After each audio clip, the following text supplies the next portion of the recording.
We want to make sure that we say the truth. I'm glad today that I have next to me Ed Clark. Good morning, Ed. Good morning, Dinos. Thanks for inviting me.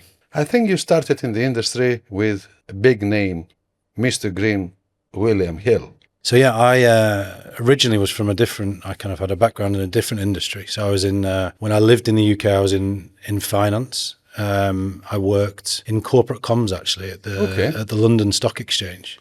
So not a dissimilar kind of business and industry from kind of sports betting. There's a matching engine, there's a buyer, there's a seller.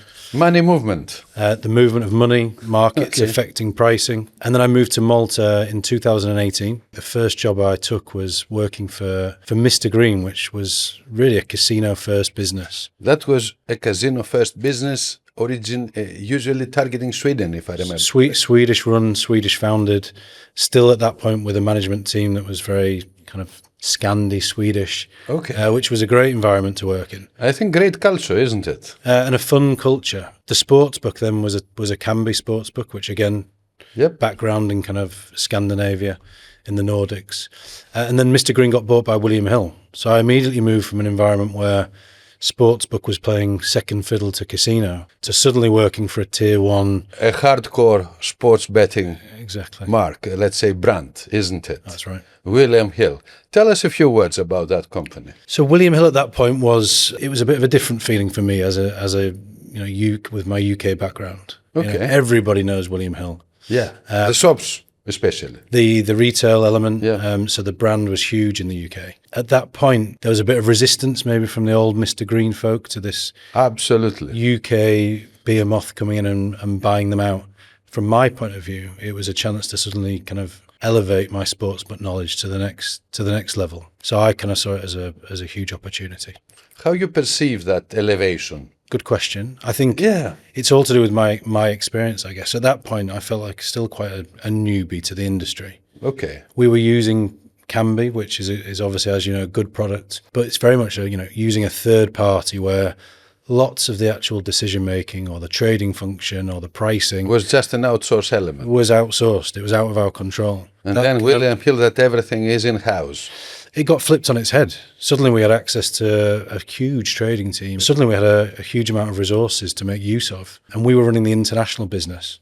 So what they called rest of the world, Canada, Ireland, Japan, South Africa.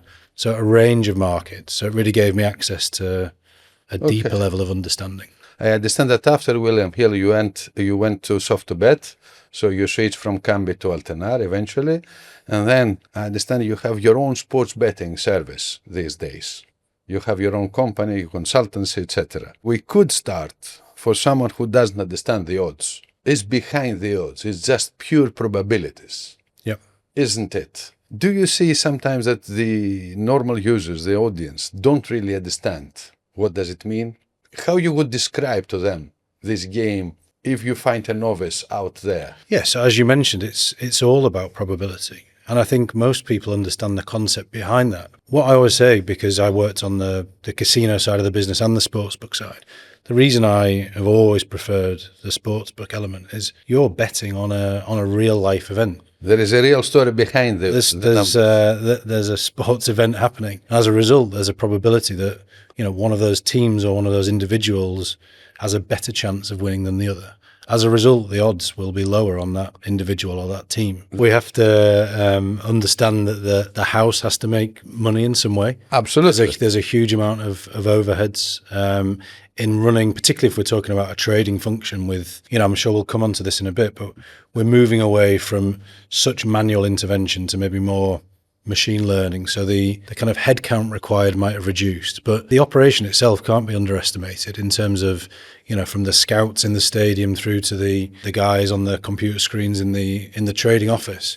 Huge costs involved. As a result, you have to take what we call a kind of overround or margin and make sure that the operation makes some money. People want to cheer for another goal, and they always bet for something to happen. And in reality, sometimes in football, not many things happening. We all want to see goals.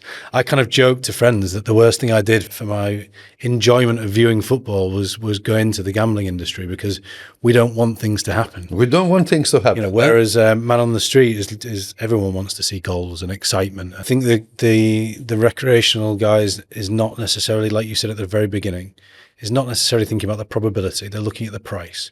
And I always steal a friend's supermarket analogy, which is, in your shop window, you present your special offers, or you present your flagship products. So the flagship products might be the top brands, which is your Arsenal, Bayern Munich, Liverpool. And that's what competitors benchmark themselves against. How you would describe the odds game in general? What you get out there from bookmakers is something that makes the people interested to bet because a real event happening? Is the feeling of supporting a team, or is the feeling of making money mostly? No, I mean, I think it's all about, and again, this is my background is more maybe in the marketing, commercial side. So it's more to me about topical and relevant. And that's why it's so important in a way that the product itself. So again, to come back to the supermarket analogy, to make sure that the shelves are stacked and that the most interesting events are front and center for the customer. Okay. Because that's what they've read in the newspaper, but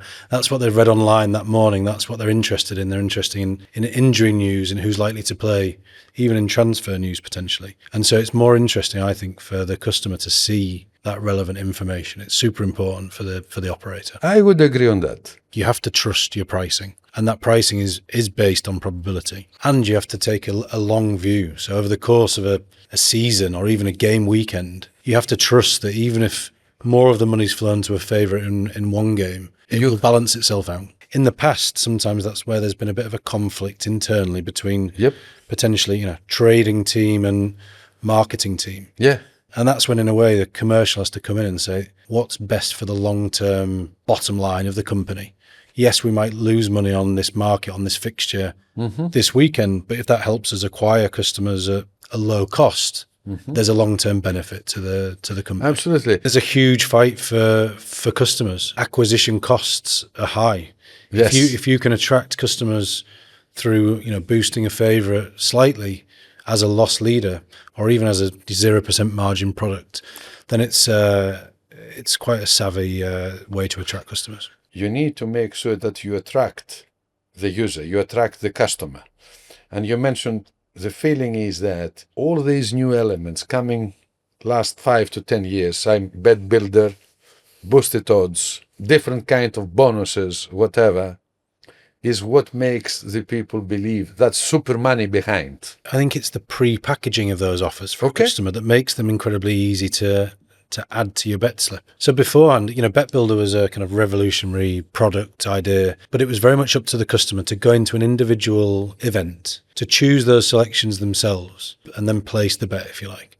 The fact now that they're taking up some of the prime real estate on some of the biggest operators shows that these are the products that they think will really drive revenue in the long term. Okay, that's interesting. When you say pre-packaging, you eventually believe that ready-made coupons or ready-made slips makes the difference these days? But it's the way the world's moving, the kind of TikTok, super quick videos. People want things pre-packaged that they can view. They want content that they can see very quickly and choose and select. That's why maybe the classic marketing is going now to the influencers side?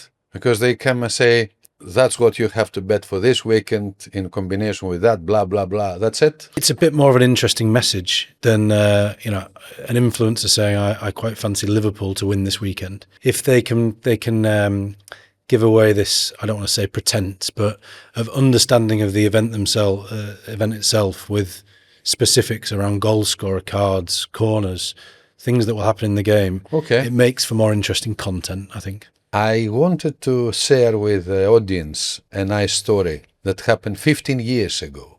I was working at that time in a Swedish bookmaker. We had a customer who was betting tennis, everyday tennis. Wake up one day, he makes some bets. He wins 100,000. He keeps betting. By the evening, he had 1.3 million in his account. A couple of days later was 21st September 2010, WTA Uzbekistan.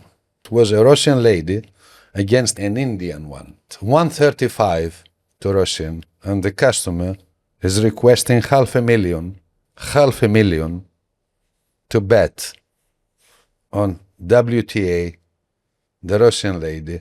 You can understand that you can't swallow anything. You can't drink water. The water was getting dry, and then we had to get a decision. Should we accept the bet? Yes or no? I asked an experienced trader. He was 20 years older than me that time, and he told me, Dinos, get it. And I was wondering why. And then he told me, have a look in his previous bets. This guy is betting every day on Eurosport on the next tennis game. Yes. So this game starts in 20 minutes in Eurosport. So this guy knows nothing. He just want to have fun. He just want to have his thrill. He just want to have his adrenaline. And we had accepted that bet. The customer had 9 match points and he lost the bet. Talking about real story and real life. There was no live betting that time. Is this the game of allowing bets, not rejecting? Yeah, absolutely. I hope the trader that gave you that tip got a bonus, but I think he was one of the most experienced people in the industry. We said earlier you have to trust your pricing, and then you have to be willing to take those bets at volume.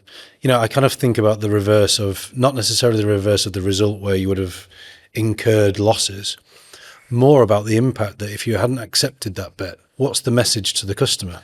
Exactly. We're willing to take your bets when you're losing, but we're not when you're winning is not a great message. Absolutely. And if you allow me, I think, because that exam particularly made the company to discuss internally what should be the strategy, the risk management strategy, the risk management concept. And the outcome is amazing. The outcome is simple. Does not really matter if you lose a bet.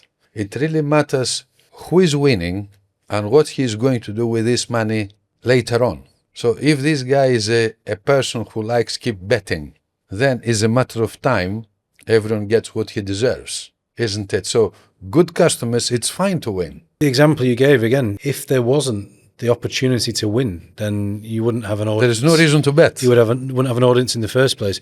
And I would say, you know, that customer probably then went on to lose the remainder of his balance and clearly indicated that he was happy to continue placing those bets.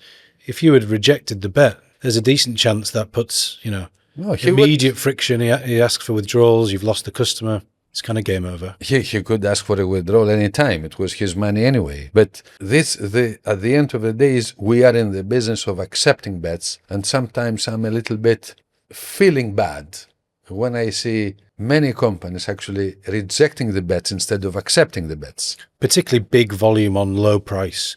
Yes. And I think this comes down to, we mentioned it earlier, sometimes there are kind of, even internally, conflicting KPIs. So I understand you have your trading director who maybe his bonus is based on a KPI around margin. Yep. You know, having hundreds of thousands placed on Nadal or Djokovic at 1.1 is a margin killer. But coming from more the commercial side of the business, that's a bet you should accept all day long. Absolutely. And I'd much rather have high volume and lower margin, okay, but continue to take those bets. Would you give any tip to operators out there how they should behave against their users? The concern from my side is that more tools and more bonusing capabilities leads potentially to overcomplication.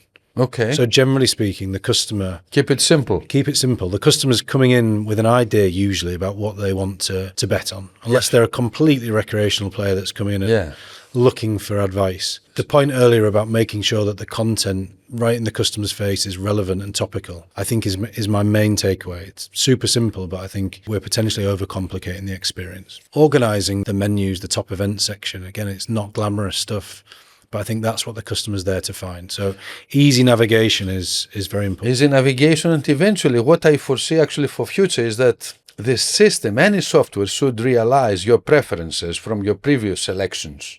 Give you up front. Yep. That's called AI, isn't it?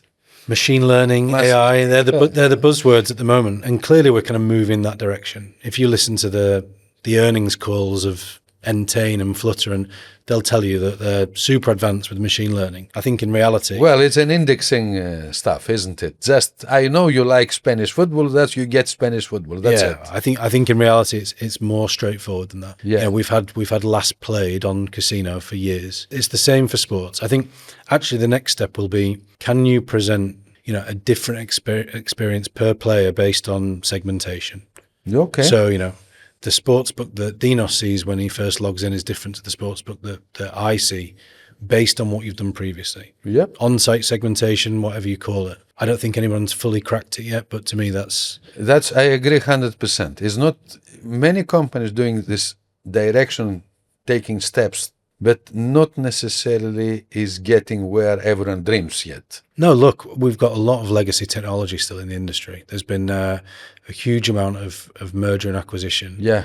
I don't think the industry compared to maybe more established industries is great at integrating those acquisitions. So as a result, you have different platforms, legacy technology. Making all of that move in the same direction is not straightforward. It's not straightforward. I would like to thank you so much for your time, and hopefully we speak again at some point in the future. Thank you, Dinos. It was a pleasure speaking to you. Thanks for the invite. Thank you.